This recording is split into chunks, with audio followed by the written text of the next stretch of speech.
به نام آن که ما را جان و دل داد، زمین و آسمان و آب و گل داد. همانی که نگهدارنده ماست، امید حال و هم آینده ماست. نویسم نامه ای از شهر چالوس، نویسم نامه ای از شهر چالوس، نهم در پاکتی سربسته محبوس. فرستم از شمال پربر و بار، به پشت تپه های داغ سومار.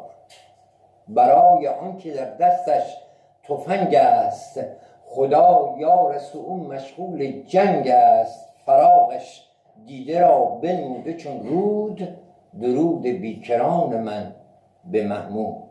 برادر خوب یا بد جمله هستند، برادر خوب یا بد جمله هستند. نخورده می سراپا مستند.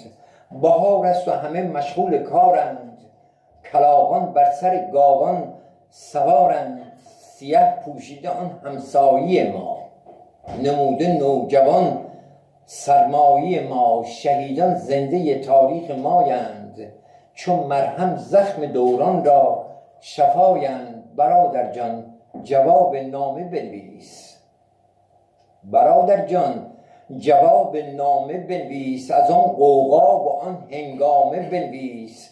بگو از پنجه خونین شیران، به کف جان دادگان خاک ایران. ز دشت و لاله های سرخ سومار، از آن لبخند و از چشمان خونبار. میان نامه بنویس از دلاور، ز احوال رفیق توی سنگر. ز یارانی که با تو همدم هستند، عزیزانی که با تو عهد بستند. بگو بر داشقره باشد دمت گرم، که دشمن از خروشت می کند شرم. حمید و ناصر و هادی چه حالند، ره مردانگی را در کمالند. از آن آجرپزان رنج دیده، دو ورزشکار و یک کوته خمیده. ز لطف الله بگو از خنده هایش، بگو از خسروانی گفته هایش. امیرو سر به زیر و پرخور و چاق، برایش کم بود صد میوه و باغ. زند حاشا هنوزم خسروانی، عجب نیست این غرور است و جوانی. حسنپور هموطن با چوب سیگار، و یا با قاشقی اندازه دار. چرا با جاودی ضد و نقیزند، برای من ولی هر دو عزیزند. بگو از من به داش اسمال رشتی، که ری امسر بهر باغلا نکشتی. سلامم را به جمله دوستان گو، سلامم را به جمله دوستان گو. تو از این سینه و از قلب و جان گو. ز دور میبوسم و از شوق دیدار. دلم غم دارد و چشمم بود تار.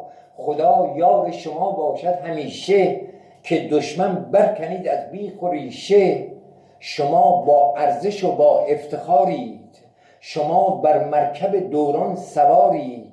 شما نور امید سینه هایید، اگر شد پیش مخلص هم بیایید. قدم بالای سر بر تارک دل، همه تقدیمتان این آب و این گل.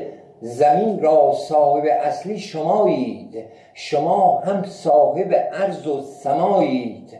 دعای نافعی همراهتان باد، دعای نافعی همراهتان باد. دل محمود و یارانش بود شاد، دل محمود و یارانش بود شاد.